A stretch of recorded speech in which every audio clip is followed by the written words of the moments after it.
নমস্কার বন্ধুরা, তোমরা কেমন আছো? আশা করি ভালো আছো। তো তোমরা যারা এবছর ২০২৫ সালে ত্রিপুরা গভর্নমেন্ট ডিগ্রি কলেজে ভর্তি হওয়ার জন্য ফর্ম ফিল আপ করেছিলে, তোমরা হয়তো সবাই জানো যে সেকেন্ড মেরিট লিস্ট পাবলিশ হয়ে গিয়েছিল। ঠিক আছে? আমি বেশ কয়েকটা মেরিট লিস্টের ভিডিও করে দিয়েছিলাম এবং বাকি মেরিট লিস্টগুলি বেশ কিছু কলেজের মেরিট লিস্টে আমি টেলিগ্রাম চ্যানেলে দিয়ে দিয়েছিলাম। ঠিক আছে? তো তোমরা যারা এখনো টেলিগ্রাম চ্যানেলে যুক্ত হওনি, তোমরা অবশ্যই যুক্ত হয়ে যাবে। ঠিক আছে? আর আরো কিছু কলেজ আছে যেগুলিতে এখনো মেরিট লিস্ট পাবলিশ করেনি। হয়তো কালকে পাবলিশ করে দেবে। তো পাবলিশ করার সাথে, সাথে আমি টেলিগ্রাম চ্যানেলে দিয়ে দেব। ঠিক আছে? তো তোমরা আ অবশ্যই টেলিগ্রাম চ্যানেলে যুক্ত হয়ে যাবে। তো এখন হচ্ছে তোমাদের অ্যাডমিশনের সময় কি ডকুমেন্টস লাগবে, কত টাকা লাগবে অ্যাডমিশন নিতে। ঠিক আছে? এই ভিডিওতে আমি ৩ টা কলেজের নোটিশটা নিয়ে আলোচনা করব। ঠিক আছে? ১ নম্বরে আ ঈশ্বরচন্দ্র বিদ্যাসাগর কলেজ, যেটা বিলোনিয়ার কলেজটা। তারপরে এমবিবি কলেজ, ঠিক আছে? এরপরে আ রাম ঠাকুর কলেজ, ঠিক আছে? এই ৩ টা কলেজের নোটিস নিয়ে তোমরা অ্যাডমিশনের সময় কি ডকুমেন্টস নিয়ে যাবে, এগুলি নিয়ে আলোচনা করব। তো তোমরা স্কিপ না করে ভিডিওটা দেখতে থাকো, ঠিক আছে? একের পর এক ৩ টা কলেজের একের পর এক আলোচনা করব, ঠিক আছে? তো ফার্স্টে আমি আ ঈশ্বরচন্দ্র বিদ্যাসাগর কলেজ, এটা নিয়ে আলোচনা করি। এখন স্ক্রিনে যে নোটিশটা দেখতে পাচ্ছ, এটা হচ্ছে ঈশ্বরচন্দ্র বিদ্যাসাগর কলেজের। ঠিক আছে? তো এখানে দেখো তোমাদের second round document verification and admission schedule. ঠিক আছে? এখানে যে হেডিংটা দেখতে পাচ্ছ, তো এখানে ডেটটা দেওয়া আছে ২১ জুন ২০২৫ থেকে ২৫শে জুন ২০২৫। ঠিক আছে? এক্সেপ্ট হলিডেজ দিনগুলি বাদ দিয়ে। ঠিক আছে? টাইমটা আছে ১১টা AM টু 3 PM। ঠিক আছে? ভেন্যুটাও দেওয়া আছে APC building, ICB college Belonia. ঠিক আছে? তারপরে দেখো তোমাদের কি ডকুমেন্টস লাগবে অ্যাডমিশনের সময়। দেখো, এখানে নিচের দিকে চলে আসবে পিডিএফটার। এসে দেখবে এখানে দেওয়া আছে ডকুমেন্টস টু বি সাবমিটেড। ঠিক আছে? এখানে কি ডকুমেন্টস এর কথা বলেছে দেখো। ১ নম্বরে print out copy of online application form. তো এখানে বলেছে তোমরা যে আ অনলাইনে অ্যাপ্লিকেশনটা করেছো, এটার ফর্মটা প্রিন্ট আউট করে নিয়ে যাবে। ঠিক আছে? তারপরে ২ নাম্বারে দেখো কি বলেছে, অরিজিনাল মাইগ্রেশন এবং school living certificate, CBSE, ICSE, others. ঠিক আছে? Or only school living certificate TBSC. ঠিক আছে? তো তোমরা যারা টিবিএসসি বোর্ড থেকে আছো, তোমাদের শুধুমাত্র আ স্কুল লিভিং সার্টিফিকেটটা লাগবে অ্যাডমিশনের সময়। আর তোমরা যারা টিবিএসসি বোর্ড ছাড়া অন্য বোর্ড থেকে আছো, তোমাদের মাইগ্রেশন সার্টিফিকেট এবং স্কুল লিভিং সার্টিফিকেট দুটোই লাগবে অ্যাডমিশনের সময়। ঠিক আছে? বুঝতে পারলে? তারপরে দেখো ৩ নাম্বার, মাধ্যমিক অ্যাডমিট কার্ড। ঠিক আছে? তোমাদের মাধ্যমিক অ্যাডমিট কার্ড, অরিজিনাল ডকুমেন্টস এবং এখানে যা ডকুমেন্টস কথা বলেছে সবকিছুই অরিজিনাল ডকুমেন্টস এবং তোমাদের জেরক্স কপিও নিয়ে যাবে। ঠিক আছে? আর জেরক্স কপির মধ্যে তোমরা সেলফ অ্যাটেস্ট মানে নিজেদের সিগনেচার করে নিয়ে যাবে। ঠিক আছে? নিজেরা সিগনেচার করে নিয়ে যাবে প্রত্যেকটা ডকুমেন্টসে জেরক্স কপির মধ্যে। ঠিক আছে? তারপরে দেখো মাধ্যমিক মার্কশিট, সেলফ অ্যাটেস্ট মানে তোমাদের সিগনেচার কথা বলছে। ঠিক আছে? তারপরে এইচএস মার্কশিট মানে ক্লাস 12 এর marksheet, Aadhaar card, PRTC, SC, ST, PWD, candidate certificate. ঠিক আছে? আর 1 printed receipt copy of the online payment of admission fee using QR code of the college to be submitted in the designated college cash counter। মানে তোমাদের কলেজের যে cash কাউন্টারে তোমরা পেমেন্টটা জমা দেবে। এই পেমেন্টটা যদি কিউআর কোডে করো, তাহলে যে রিসিপ্টটা দেবে, এই রিসিপ্টের একটা কপি তোমার জেরক্স করে এখানে জমা দিতে হবে। ঠিক আছে? Print out receipt. ঠিক আছে? বুঝতে পারলে কি ডকুমেন্টস লাগবে এখানে। তো তারপরে দেখো কত টাকা তোমাদের লাগবে অ্যাডমিশনের সময়। এখানে পিডিএফটার নিচের দিকে চলে আসবে, দেখবে ১ম এ আছে admission and other fees charge for first semester 2025। এখানে দেখবে বিএ বা বিকম ফর মেল। ঠিক আছে? তো মেল ক্যান্ডিডেটদের জন্য। ঠিক আছে? তো এখানে বিএ এবং বিকম এর দেখো, এখানে তোমাদের যে ফি স্ট্রাকচারটা এটা সম্পূর্ণ দেখিয়ে দিয়েছে কিসের জন্য তোমাদের ফিটা দিতে হচ্ছে। ঠিক আছে? এখানে দেখবে টোটাল অ্যামাউন্ট ৳৫২২। ঠিক আছে? তো এখানে তোমাদের যে ল্যাবরেটরি ফি আছে এটা দেখবে ৳৩৪০ আর ব্র্যাকেটে আছে দেখবে only for NCC and physical education. মানে তোমরা যারা ফিজিক্যাল এডুকেশন এবং এনসিসি সাবজেক্ট নিয়ে আছো, তোমাদের জন্য ল্যাবরেটরি ফিসটা লাগবে। আর বাকি যারা আছো তোমাদের লাগবে না। ঠিক আছে? এটাই বোঝাচ্ছে এদিকে। আর এখানে দেখবে টোটাল অ্যামাউন্টটা ৳৫২২। তোমরা যারা আ এনসিসি এবং ফিজিক্যাল এডুকেশন নেই তোমাদের জন্য। ঠিক আছে? আর তোমাদের যাদের এনসিসি এবং ফিজিক্যাল এডুকেশন আছে, তোমাদের জন্য ব্র্যাকেটে দেখবে লেখা আছে ৳৮৬২ for NCC and physical education. ঠিক আছে? বুঝতে পারলে? এরপরে নিচের দিকে দেখবে যে বিএসসি মানে যারা সায়েন্সের দিক থেকে আছো, biological science, physical science and geography for mail. ঠিক আছে? এখানে সমস্ত আ চার্জগুলি দেওয়া আছে। ঠিক আছে? ডিস্ট্রিবিউশন করে দেওয়া আছে। দেখে নেবে কিসের জন্য তোমাদের চার্জটা নেওয়া হচ্ছে এবং টোটাল অ্যামাউন্টটা যদি দেখো তাহলে দেখবে ৳৮৬২। ঠিক আছে? কারণ তোমাদের প্র্যাকটিক্যাল আছে। সো সো উম ল্যাবরেটরি ফিসটা লাগবে। তো এজন্যই ৳৮২২। ঠিক আছে? এরপরে দেখবে admission and other fees for female students. Female students এর জন্য 0। ফিমেল স্টুডেন্টস এর জন্য কোনো ফিস লাগবে না আরকি। ঠিক আছে? বুঝতে পারলে? তো তোমরা পিডিএফটা দেখে নেবে। ঠিক আছে? এই পিডিএফটার লিংক তোমরা ডেসক্রিপশনে পেয়ে যাবে। ঠিক আছে?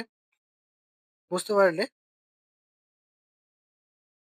তো তোমাদের অ্যাডমিশনটা স্টার্ট হবে ২১শে জুন থেকে আর এটা চলবে ২৫শে জুন। আর উম এই দিনগুলির মাঝে যদি কোনো হলিডে থাকে তাহলে এটা বন্ধ থাকবে। ঠিক আছে?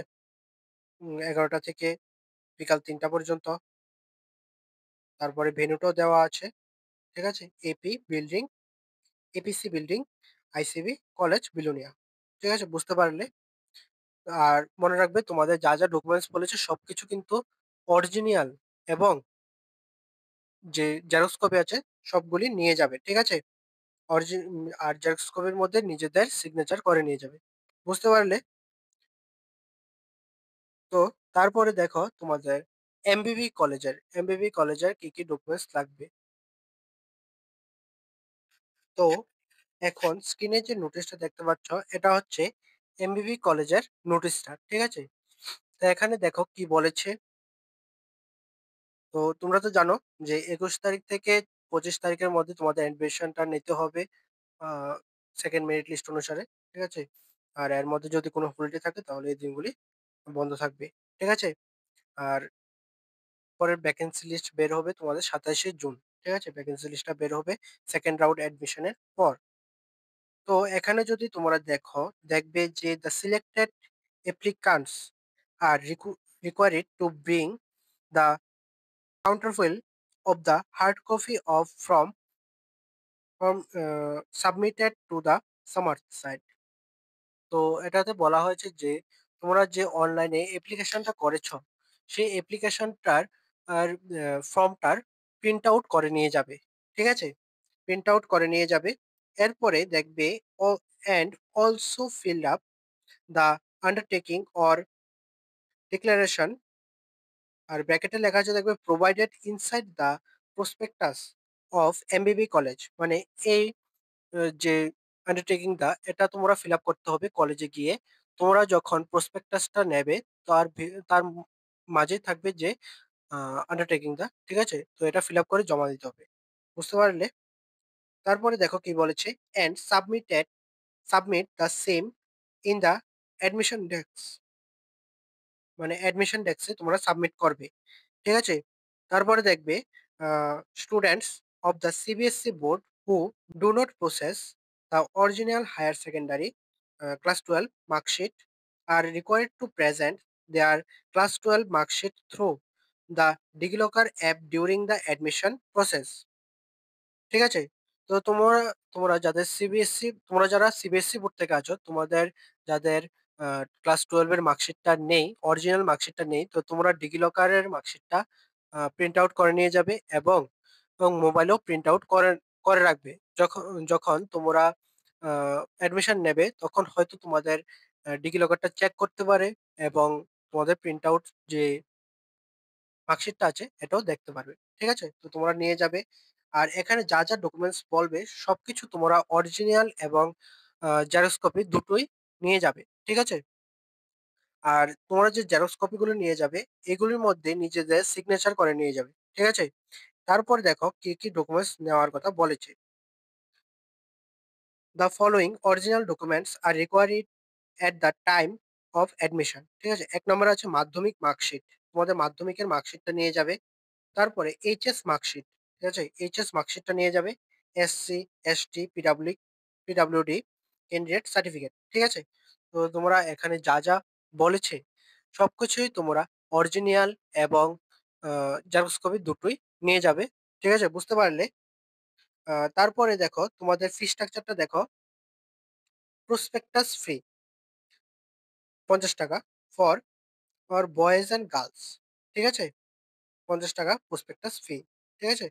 তারপরে for boys uh ad admission fee with practical subject ৳৯৬২। ঠিক আছে? তো তোমরা যাদের মেজর সাবজেক্টের সাথে মেজর সাবজেক্ট এবং মাইনর সাবজেক্টের সাথে প্র্যাকটিক্যাল আছে, তো তোমাদের পে করতে হবে ৳৯৬২।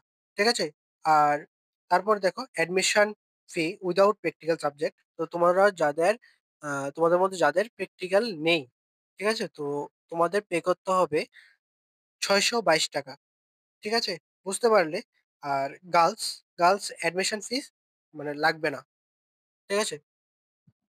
যারা গার্লস আছো তোমাদের অ্যাডমিশন ফিস লাগবে না। জাস্ট আ বয়েজদের লাগবে। আর তোমরা যারা বয়েজ অ্যান্ড গার্লস দুজনের জন্যই লাগবে প্রসপেক্টাস ফিটা ৳৫০। ঠিক আছে? তো দেখে নিলে তোমরা কি ডকুমেন্টস লাগবে, ফি স্ট্রাকচার দেখে নিলে। আর কবে থেকে তোমাদের অ্যাডমিশনটা স্টার্ট হবে এটাও দেখে নিলে। তো আশা করি বুঝতে পারলে। তারপরে দেখো আরটিসি অর্থাৎ রাম ঠাকুর কলেজের নোটিশটা দেখো। ঠিক আছে? তোমরা কি ডকুমেন্টস লাগবে অ্যাডমিশনের সময়। ঠিক আছে? তো দেখো তোমরা। তো তোমরা দেখো রাম ঠাকুর কলেজে কি ডকুমেন্টস লাগবে অ্যাডমিশনের সময়। ঠিক আছে? তো তোমরা যদি রাম ঠাকুর কলেজের মেরিট লিস্টটা ওপেন করো তাহলে ফার্স্ট পেজেই এসে দেখবে বেঙ্গলি মেজর আছে, এর নিচের দিকে চলে যাবে। ঠিক আছে? গিয়ে দেখবে যে নোটিশ লেখা আছে। ঠিক আছে? এই নোটিশটা হচ্ছে তোমাদের কি ডকুমেন্টস লাগবে বলা হয়েছে এই নোটিশটাতে। ঠিক আছে? তো এখানে দেখো এখানে কি বলেছে? "This merit list is provisional if records of a candidate are found incorrect. He or she will not be considered for admission." ঠিক আছে? এখানে বলেছে যদি কোনো ক্যান্ডিডেটের আ ডকুমেন্টস বা ক্যান্ডিডেটের কোনো কিছু ইনকারেক্ট দেখায় তাহলে তোমাদের আ কনসিডার হবে না, তোমাদের অ্যাডমিশনটা কনসিডার হবে না। ঠিক আছে? তারপরে দেখো the following documents in original along with a xerox copy need to be produced at the time of admission. ঠিক আছে? এখানে কি ডকুমেন্টস আছে দেখো, কি ডকুমেন্টস এর কথা বলেছে। তোমাদের এখানে যা ডকুমেন্টস এর কথা বলবে তোমরা অবশ্যই অরিজিনাল এবং তোমাদের জেরক্স কপি নিয়ে যাবে। ঠিক আছে? আর জেরক্স কপিগুলিতে তোমাদের নিজেদের সিগনেচার করে নিয়ে যাবে। ঠিক আছে? তারপর দেখো কি বলেছে এখানে, কি ডকুমেন্টস বলেছে দেখো। HS marksheet, caste certificate, download application form. ঠিক আছে? তোমরা 12 এর মার্কশিট নিয়ে যাবে, কাস্ট সার্টিফিকেট নিয়ে যাবে এবং তোমাদের যে অনলাইনে যে এপ্লাই করেছিলে ফর্মটা, এই ফর্মটা প্রিন্ট আউট করে নিয়ে যাবে। ঠিক আছে? তারপরে দেখো কি বলেছে, reservation claim without original caste certificate will not be entertained. ঠিক আছে? মানে কনসিডার হবে না। তোমরা যদি তোমাদের যাদের রিজার্ভেশন পাবে তোমরা, তো তোমাদের রিজার্ভেশনটা পাওয়ার জন্য তোমাদের অরিজিনাল যে কাস্ট সার্টিফিকেটটা এটা নিয়ে যেতে হবে। ঠিক আছে? যদি কোনো ক্যান্ডিডেট কাস্ট সার্টিফিকেট নিয়ে না যায় তাহলে তোমাদের রিজার্ভেশনটা কনসিডার করবে না। এটাই বলা হয়েছে এদিকে। ঠিক আছে? তো তোমরা অবশ্যই ওই কাস্ট সার্টিফিকেটটা নিয়ে যাবে। ঠিক আছে? তারপরে দেখো তোমাদের কি বলেছে, "the date of admission with a respect to this list is ২১শে জুন ২০২৫ থেকে ২৫শে জুন ২০২৫ আপ টু 3 পিএম।" ঠিক আছে? আ তোমাদের ২১শে জুন থেকে ২৫শে জুনে অ্যাডমিশনটা হবে আ আপ টু 3 পিএম পর্যন্ত এক্সেপ্ট হলিডেজ মানে হলিডে দিনগুলি ছাড়া। তারপরে দেখো, "candidates are advised to strictly follow the admission schedule. No claim will be entertained after the admission deadline." মানে তোমাদের যে টাইম দেওয়া আছে এই টাইমের যদি পরে যাও তাহলে তোমাদের অ্যাডমিশনটা কনসিডার করা হবে না। ঠিক আছে? বুঝতে পারলে? তারপরে দেখো, "the merit list is available in the website of the of this college." ঠিক আছে? মানে মেরিট লিস্টটা এই কলেজের ওয়েবসাইটে পেয়ে যাবে। এটাই বলা হয়েছে। তারপরে দেখো, "admission fees for boys arts and commerce ৳৬২২।" ঠিক আছে? তো তোমরা যারা আর্টস এবং কমার্সে আছো তোমাদের জন্য ৳৬২২ পে করতে হবে, এবং তোমরা যারা সায়েন্স স্ট্রিমে আছো তোমাদের জন্য পে করতে হবে ৳৯৬২। ঠিক আছে? কারণ তোমাদের প্র্যাকটিক্যাল থাকবে। তো তোমাদের প্র্যাকটিক্যালের জন্যই তোমাদের রেটটা একটু বেশি। ঠিক আছে? তারপরে দেখবে আ কি বলা হয়েছে, "no admission fees is required for girls student." ঠিক আছে? তো তোমরা যারা গার্লস স্টুডেন্ট আছো তোমাদের জন্য কোনো অ্যাডমিশন ফি লাগবে না। তারপরে দেখো, "if any candidate is already admitted to some other college, then his or her admission in this college will be cancelled." ঠিক আছে? যদি আ তোমরা অন্য কলেজে অ্যাডমিশন নিয়ে থাকো, তাহলে এই কলেজে তোমরা অ্যাডমিশন নিতে পারবে না। তোমাদের অ্যাডমিশনটা ক্যানসেল হয়ে যাবে। এটাই বলেছে। ঠিক আছে? তো অনেকেরই কোয়েশ্চেন ছিল যে, "তোমরা কি অ্যাডমিশন নিতে পারবে?" যে ফার্স্ট মেরিট লিস্টে নাম এসেছিল, তোমরা কোনো একটা কলেজে আ কোনো একটা কলেজে সাবজেক্ট নিয়ে যে সাবজেক্টের নাম এসেছিল, এই সাবজেক্টটা নিয়ে অ্যাডমিশন নিয়ে নিয়েছ। কিন্তু পরবর্তী সময় মানে 2nd মেরিট লিস্টে তোমরা দেখতে পেলে যে তোমাদের যে চয়েস করা যে কলেজটা আছে, এই কলেজে তোমাদের নাম এসে পড়েছে। ঠিক আছে? তো অনেকেরই কোয়েশ্চেন ছিল যে, তোমরা কি ওই কলেজে অ্যাডমিশন নিয়ে নিয়েছো, তারপর কি ওই কলেজে আবার আ যে 2nd মেরিট লিস্টে যে কলেজের নাম এসেছে, এই কলেজে কি আবার অ্যাডমিশন নিতে পারবে? তো এখানে বলে দিয়েছে যে, যদি কোনো ক্যান্ডিডেট এর আগের মেরিট লিস্ট অর্থাৎ ১ম মেরিট লিস্টে অ্যাডমিশন নিয়ে থাকে, তাহলে এই মেরিট লিস্টে তোমরা অ্যাডমিশন নিতে পারবে না। ঠিক আছে? ক্লিয়ার হয়ে গেছে তোমাদের কোয়েশ্চেনটা? তো আশা করি বুঝতে পারলে কি, কি ডকুমেন্টস লাগবে। আমি যে ৩ টা কলেজের নোটিস পেয়েছি এটা দেখিয়ে দিলাম তোমাদের। ঠিক আছে? আর বাকি যে কলেজগুলি আছে, বেশ কিছু কলেজেরই যেগুলি পেয়ে থাকবো, তো সেগুলো আমি টেলিগ্রাম চ্যানেলে দিয়ে দেব। ঠিক আছে? তো তোমরা অবশ্যই টেলিগ্রাম চ্যানেলে যুক্ত হয়ে যাবে। টেলিগ্রাম চ্যানেলের লিঙ্ক ডেসক্রিপশনে পেয়ে যাবে এই ভিডিওটার। ঠিক আছে? তো আশা করি বুঝতে পারলে তোমরা কিভাবে অ্যাডমিশনটা নেবে, কি, কি ডকুমেন্টস নিয়ে যেতে হবে কলেজে। আ আশা করি বুঝতে পারলে। আমি এই ৩ টাই কলেজের নোটিস নিয়ে আলোচনা করে দিলাম। ঠিক আছে? তো আজকের ভিডিওটা এই পর্যন্তই। পরবর্তী সময়ে যা, যা আপডেট আসবে আমি সবকিছুই ভিডিও করে দিয়ে দেব। ঠিক আছে? আর ভিডিও করা যদি সম্ভব না হয় তাহলে আমি টেলিগ্রাম চ্যানেলে অবশ্যই দিয়ে দেব। ঠিক আছে? তো তোমরা অবশ্যই মেরিট লিস্টটা দেখে অ্যাডমিশনটা নিয়ে নেবে। আর পরবর্তী সময় 3rd মেরিট লিস্ট বের হবে না। তোমাদের 2nd মেরিট লিস্টের পরে ভ্যাকেন্সি লিস্ট বের হবে। ভ্যাকেন্সি লিস্ট বের হওয়ার পরে তোমাদের স্পট রাউন্ড এর আ নোটিশ আসবে। বিভিন্ন কলেজ থেকে আ বিভিন্ন ডেটে তোমাদের স্পট রাউন্ডটা হবে। ঠিক আছে? তো যখন স্পট রাউন্ড এর নোটিশ গুলো আসবে আমি তোমাদের আপডেট দিয়ে দেব। ঠিক আছে? তো আজকের ভিডিওটা এতটুকুই। তোমার যদি ভালো লেগে থাকে তাহলে অবশ্যই লাইক করে দেবে, শেয়ার করে দেবে। আর আমার বন্ধুদের সাথে তোমার বন্ধুদের সাথে এটা শেয়ার করে দেবে। ঠিক আছে? তো ভালো থাকবে, সুস্থ থাকবে। দেখা হচ্ছে পরের একটি নিউ ভিডিও নিয়ে।